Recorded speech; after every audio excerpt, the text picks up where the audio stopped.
lyrics, everything, new rappers.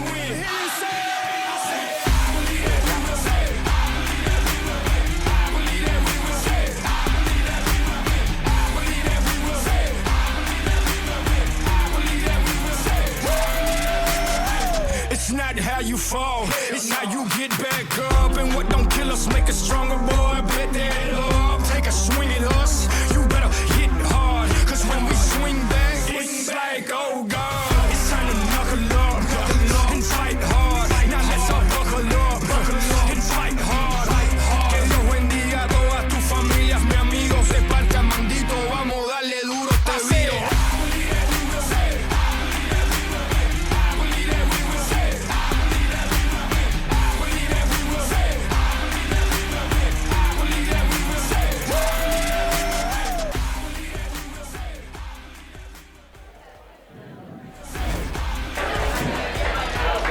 And we welcome you to the land in Pullman, Washington for the initial voyage of the Jen Greeny Coaches Show as we have wrapped up non-conference play and now get ready to jump into Pac-12 play on Thursday.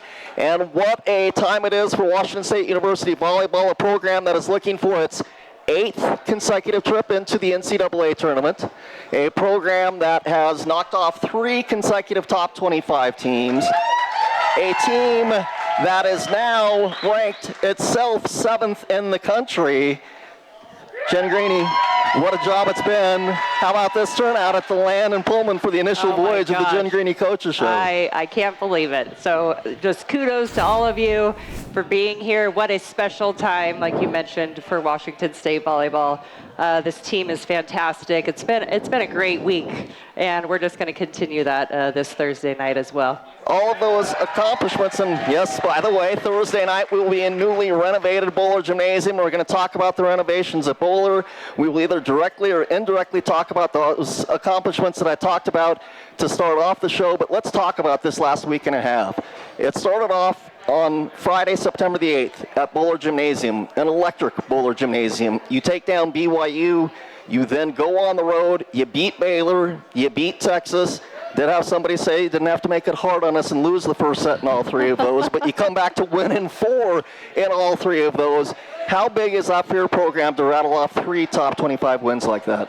Well, going back to that BYU match at Bowler Gym, newly renovated, it was just fantastic. And then to go to Baylor and Texas, when Burdett made the schedule, I feel like he did it in the middle of the night, and I wasn't quite sure what was going to happen. But now it for sure paid off. And, that was just huge to be able to go down to Texas after that big BYU win and get both those wins on the road. We didn't play as well as we would have liked probably at Baylor, but a win is a win. And then to go into the Texas gym, Gregory, they do not lose there. At 4,700 people, they were loud, but I think Bowler is louder. I'm just going to take that. I do too. So, Texas won the national championship last year. They graduated a couple pieces, but, have a lot of people back. And just for our women to kind of lose a close first set and be down big in the second and claw our way back, literally, and then take the next 2, just really, really proud of the team and how we've been playing. You mentioned the schedule that Burdett put together. Again, 10-1, 9 consecutive wins. Not only the defending national champions, but you take on Louisville in their place. And not only do you play the 4 nationally ranked teams, but I think when all is said and done, the 2 teams that we played in Louisville and everybody else we played in the Cougar Challenge, they're going to have pretty good seasons as well. When you look at what you accomplished and sitting at 10-1, I know 11-0 would have been one step better, but how proud can you be of this 10-1 start as we get ready to jump into conference play? Yeah, really, really proud. I think it was just a tough schedule, and we knew that with an experienced team that we needed to play these kind of big dogs and see what our team can do going into the Pac-12 especially. I think actually losing that first match at Louisville, might help us, and I think it has helped us down the road. that was tough. Both Amon and Magda had been with their national teams. They had missed out on 2 weeks of practice. They just met us in Louisville. We kind of threw it together, and Louisville since then has been playing very, very well. So I think any loss you can learn from that, and we certainly have, and have competed really well. You go back to the match that started off this 3 straight wins over top 25 teams and a win over 8th-ranked BYU at home. You guys made the renovations to Bullard Gymnasium, the TerraFlex court. Obviously the players benefit from that. And then what you guys were able to do with the block. And if you haven't been to Bullard, we urge you to come out Thursday night, 7 o'clock when the Huskies come to town, because I think it's going to be another electric atmosphere. Just talk about what you envisioned and what it has now become with these renovations to Bullard Gymnasium. Yeah, for sure. We had a donor step up and offer us some money to kind of get the project going, and we asked the players what they wanted, and hands down they said TerraFlex floor. And if you don't know what that is, it's a fabulous synthetic floor that plays like hardwood, but it's much softer on your body, your knees, your ankles, diving on the floor. And it is the largest permanent TerraFlex floor in the country that we have put in there. So thanks to any of you who also contributed to that project. And then, of course, we needed new bleachers, and we got, some chair backs behind the benches. So those of you that sit down there, probably a little more comfortable. But to add the block in that student section there, I mean, if Bullard wasn't on top of you already, it certainly is now, and we saw that firsthand with that BYU match, and I think the students really enjoy that, and of course our players do as well. So it creates even more of a home court advantage than what we had before. Steve Grubbs, Jen Greeny here as we're talking Cougar Volleyball. Again, it's the initial voyage of the Jen Greeny Coaches Show, or thanks to the land who set this up. We think this is a pretty good place for a Cougar Coaches Show, as we are happy to be here and happy that they were able to accommodate us here tonight. Again, as you go back and take a look at these accomplishments that you've had in the non-conference portion of the schedule, obviously we know that there's a ton of action still to go in the Pac-12 conference. What has impressed you the most about your team to this stage of getting to 10-1? Yeah, I just think every week we've approached it with trying to get better. And, when you have a very veteran team, sometimes that might not be easy to do, but every single week we're working on something new. The addition of all of our new players, really getting them into the system that we run. And I think our offense has been clicking, quite well. And, we're still working on, blocking's probably not there yet, but if you put the ball away, then you don't have to block. Right. So, we'll keep getting that as we go along. But, defense has been better. I think we're pretty tenacious right now. So it's just really the attitude of these players that to me, it feels like they have like some unfinished business from last year. And those players that chose to come back, in this day and age with the portal and NIL and everything, they could have gone anywhere else, but they chose to stay here in Pullman. We'll talk about a lot of those specific players coming up here in just a little bit, but I do want to point out one player, Magda Halasheva, named the Pac-12 Defensive Player of the Week, and you mentioned the block maybe not quite where you've wanted it to be, but it was there, especially as the match went along in Austin. How big was Magda? Obviously big enough for the conference to recognize her as a Defensive Player of the Week, but how big was your block as a whole? Because it wasn't just Magda against the Longhorns. It was a team-wide effort, and if you get that going with the way you're digging the ball, and as you mentioned, the way you're putting it away offensively, then, it is lookout time for Washington State. Yeah, I joke with Magda that she just needs to play, 6'5" players that touch, 11 feet or whatever, like Texas does, for her to have a really good blocking night. But, yeah, the whole team, Katie Ryan, Magda, Argentina, they were really tenacious at the net against Texas especially. And, it was kind of, a great block night for us. So hopefully we can just continue that as we're going into conference play. Blocking is one of those skills I think that you want a little confidence in, and, we saw that on Friday night. You would know a little bit about that, right? With I've seen your name pop up on those lists when it comes to career it keeps blocks. going lower and lower and lower. But that's okay. I want that. Absolutely. Keep passing me. Again, the Cougars sitting at 10-1, 9 consecutive wins. We're just getting things started. We are going to take a break. By the way, for the folks here at the land, we do have a pen and paper. We're willing to take on all questions for the coach. So if you've got a question for the coach, come on up, write your question down. We'll get it to her. We're going to come back. We're going to talk about the Pac-12 Conference. We're going to talk about this 2023 team. How about the 7th-ranked Washington State University Cougars in action on Thursday? We're from the land, and it's your Cougar Coaches Show with Jen Greeny, and we're back after this. Thanks for listening, everybody.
Well, we do welcome you back again. It is the land in Pullman, Washington, our initial voyage of the Jen Greeny Coaches Show as we get a chance to talk Cougar Volleyball with the Cougar Volleyball Coach Jen Greeny and, of course, our fabulous staff who are looking for an 8th consecutive trip to the NCAA tournament. And, Coach, obviously we know there's a lot of work still to do this season, but talk to me as you took over this program. Let's do a little history here. As you took over this program, we all know the shape that it was in when you came in. And now to be thinking that this is a potential 8th consecutive trip to the NCAA tournament, how proud are you of your staff and of your athletes that you've been able to recruit? Obviously knowing that you were part of the storied piece of Cougar volleyball history before you started being a head coach here to bring it back to this level once again. Well, do we remember that? Because I've tried to forget all of that. Marcia Sainholtz is here. She remembers that, a key piece in helping us rebuild. But we were and however many, a grade point average was terrible.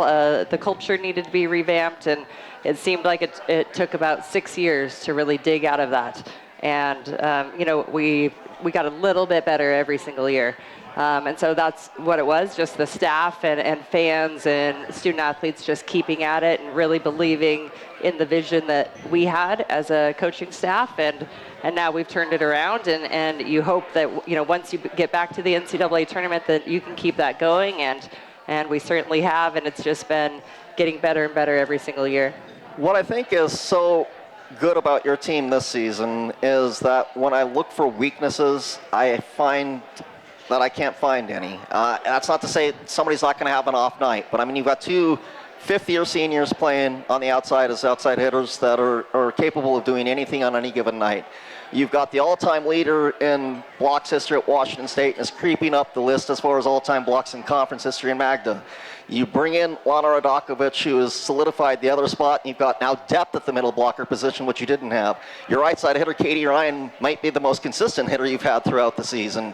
Your back row is digging. You've got Carly Basham, who's in her 5th season. You've got Julia Norval, who is, again, in her 5th season. And you take a look at the experience that you have, and then you've got the bench players that can continue to test these players in practice. I mean, again, as you look at this team, are there any weaknesses in your mind? I mean, I don't know if I should phrase it that way, but is there things that you would like to see improve as we move across the season and into Pac-12 conference play? Well, you're asking a coach, Steve. So there's all kinds of weaknesses that we gotta get better at. But you are right. I think somebody like Katie Ryan has just been so spectacular throughout her career. I mean, she's from Rathdrum, Idaho, didn't play high-level club. She's just a fantastic teammate, student, person in general, and just happens to be a pretty darn good volleyball player as well. So, Argentina as well has that international experience as a setter. If we remember, we had some injuries,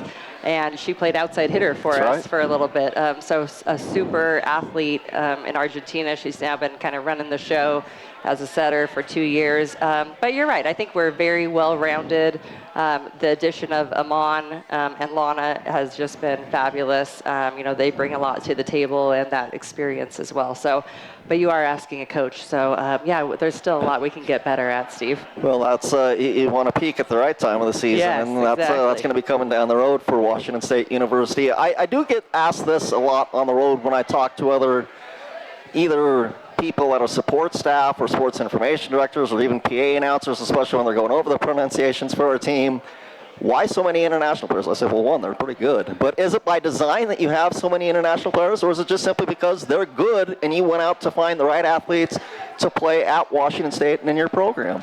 Yeah, it certainly didn't happen by design at the beginning. I think we kept recruiting and missing out on kids. We kept going, from the West Coast to the Midwest to the East Coast, missed out.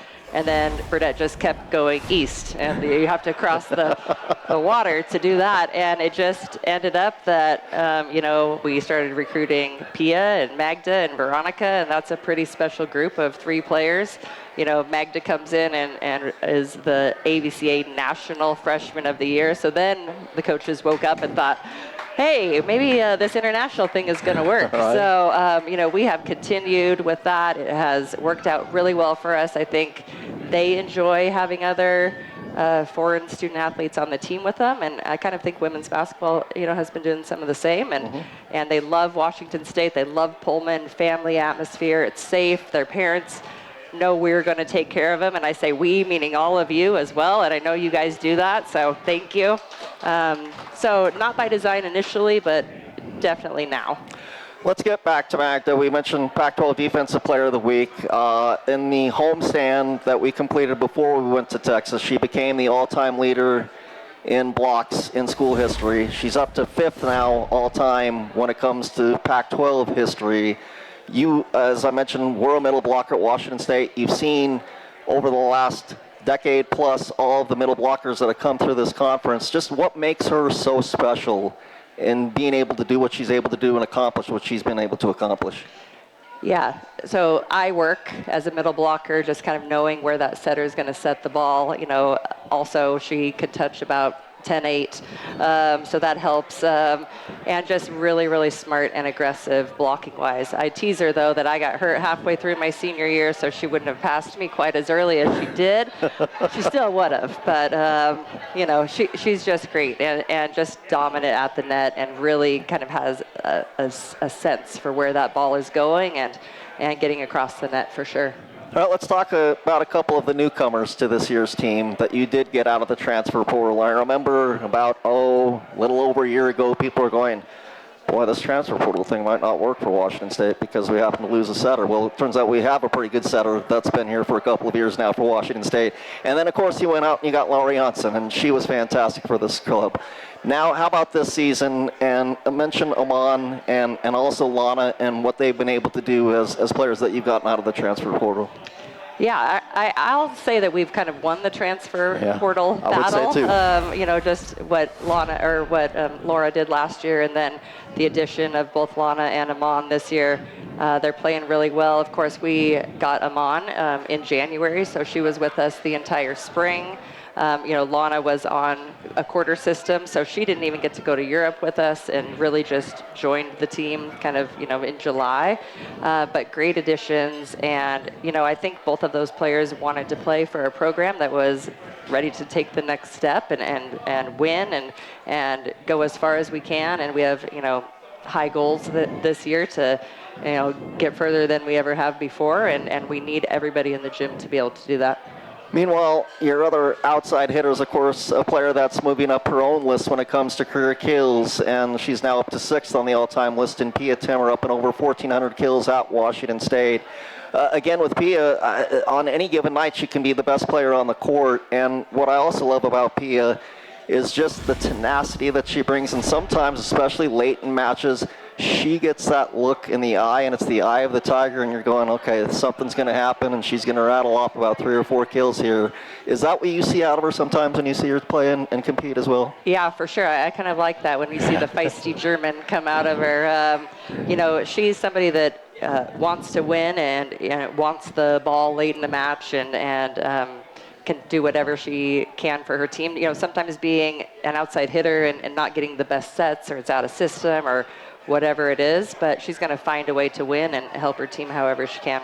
Meanwhile, you mentioned a couple of the other players that aren't quite as far as the historical numbers, but are so important to this team. Argentina, you mentioned that she was an outside hitter, not by design, or maybe by design, but ultimately had to be an outside hitter for us, was a backup setter, then ended up becoming a setter. What about, again, and you mentioned her international play, the growth that she has taken to lead this team's offense over the last 2 years from that setter position? Oh, it's huge, you know, and she's so athletic and easy to coach and really fun to be around. So I think as a setter, you know, just her even keel, she can get a little feisty too, which I like, but, you know, she really wants to win and wants to, you know, go to the next level. She's played with her national team, wants to play professionally as well. So just somebody that has really developed over the last 2 years and plays some good defense. And I think especially this trip to Texas, your back row, and talk about Julia Norval. I thought she had perhaps, and I think you mentioned this to me after the match, her best match maybe as a Cougar against Baylor, and she was pretty dang good against Texas as well. You take a look at what Carly Basham brings on a night-in, night-out basis with her experience being in her 5th year. That back, and oh, by the way, you've got a talented freshman that's doing some stuff in the back row as well with Barbero playing back there. The way you guys have been able to dig it up, especially over the last 4 or 5 matches, what about your, because you always tell me it comes down to serving and passing. Well, passing out of that back row is a big part of that. And what have you seen out of those players? Yeah, exactly. You know, we challenged them as meaning like the back row and passers and defensive players at the beginning of the season that we needed to be better defensively. And all through preseason, they've been working on that. And defense is really kind of a mentality. You know, it's just if you're going to go for that ball or you're going to choose not to. And so, you know, them as a group have really kind of taken that to heart. And, you know, you've seen some of those hustle plays. And, you know, if you can just one time to keep that ball off the floor is going to make a difference. Again, we are coming to you from the Land in Pullman, Washington. Our big thanks to the Land for hosting us. It is the Jen Greeny Coaches Show. We're going to talk about what's coming up for this Washington State University team. Thursday night in Bolo, the Huskies. We'll talk about them, and we'll talk about the Pac-12 Conference coming up. Again, thank you for joining us on Facebook Live.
Greeny back again, the Land in Pullman, Washington, and our thanks to the Land doing a great job of hosting us here tonight. Again, it's the initial voyage of the Jen Greeny Coaches Show.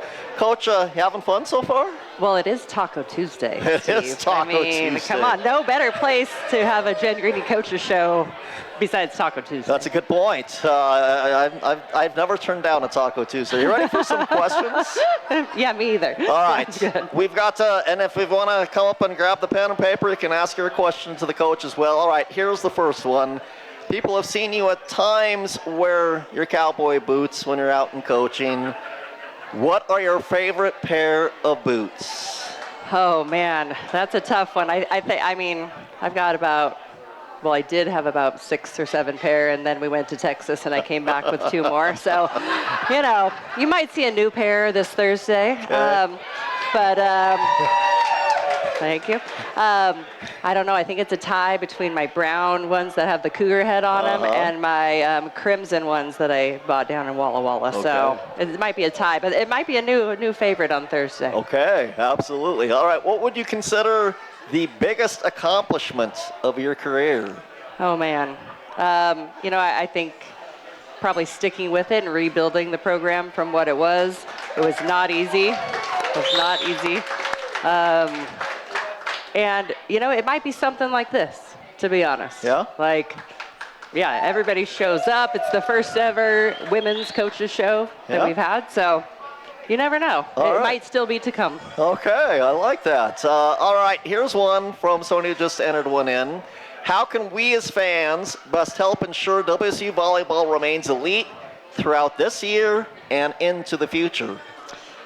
Well, a little bit twofold. I would say, to get your rear ends in the seats, in the stands, to just really create that environment that, helps our team so much. And then, the cliche of please open your pocketbooks and I will take your donations. But really, we couldn't have this new Terraflex floor, these bleachers. We just got some new lighting and, the trip to Europe and all those things help so much in recruiting, and we absolutely couldn't do it without our donor base and our fan base. All right, we've got a couple more questions here. Obviously, everybody was rallying around Burdette last season, and people are wondering, how is Burdette overall health-wise? Yeah, the last checkups were great, and so he's back to being as ornery as ever, so... That's as best news we could hear.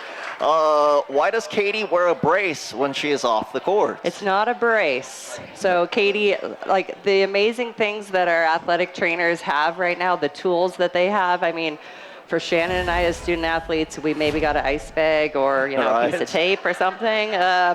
But they have so many amazing tools right now. So it's actually like a heating pad with a pulsation that just keeps her shoulder warm while they're out. So, and you'll see a lot of teams, maybe have somebody that has that, and it just really is a great tool for just keeping somebody warm so that when they go back in, they're just ready to swing at the ball as hard as she does. Right, because if he goes on those 8-point runs, sometimes it can be a little bit of a time before she gets back out on the court. Exactly. Again. Me as a coach, I feel like I need that sometimes, Trust me, up at Gregory Gymnasium in the rafters, I felt I could have used it for my knee on Friday. All right, quick word association game. You ready? Oh, boy.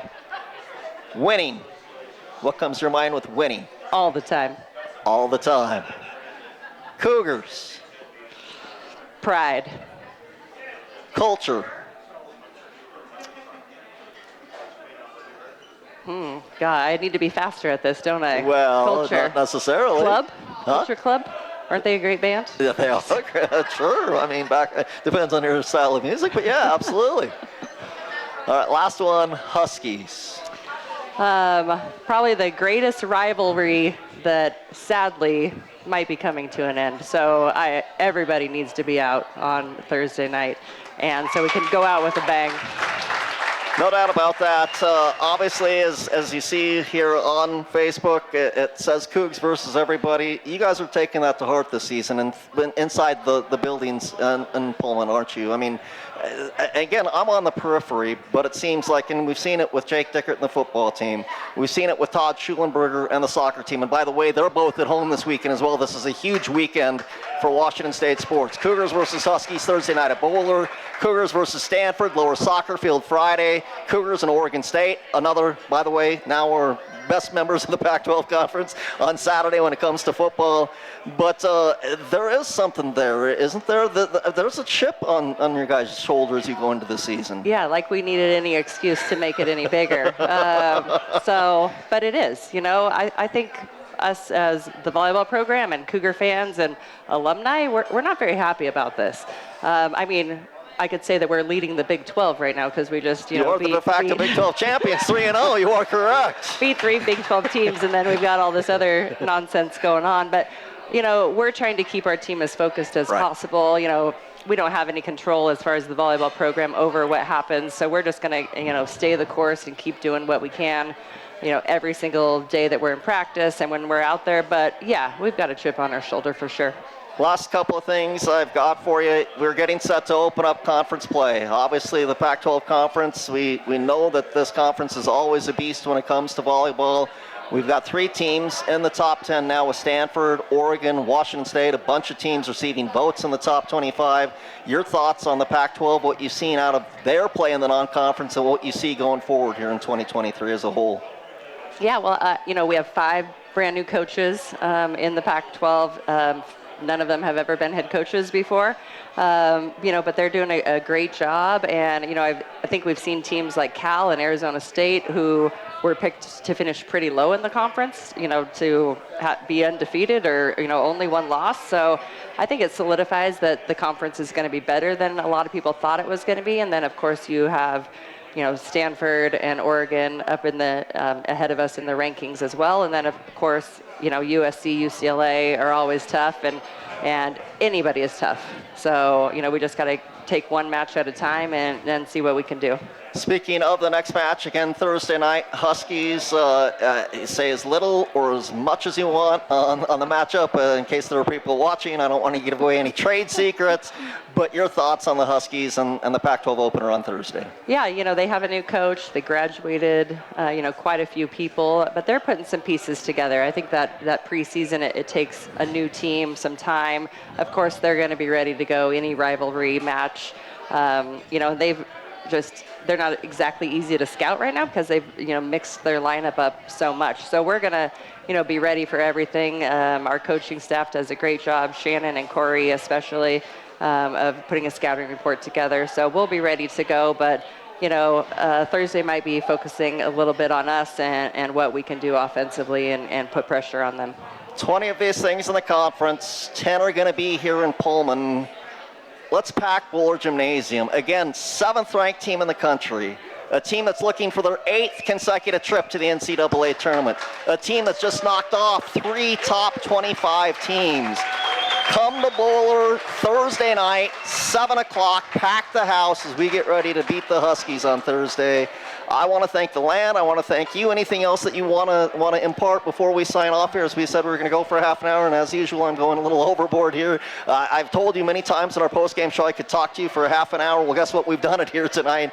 Anything else you'd like to say as any final words? Yeah, just, big thanks to you. Thanks to Jared Prangruber and the land, of course, and all these amazing, amazing fans. So go Cougs. Absolutely. How about this turnout? Thank you to the land. Thank you for everybody showing up. Again, the initial voyage of the Cougar Jen Greeny Coaches Show. We'll talk to you soon. Again, we thank the land and we thank you for listening on Facebook Live, and you can watch it later on the Cougars YouTube channel.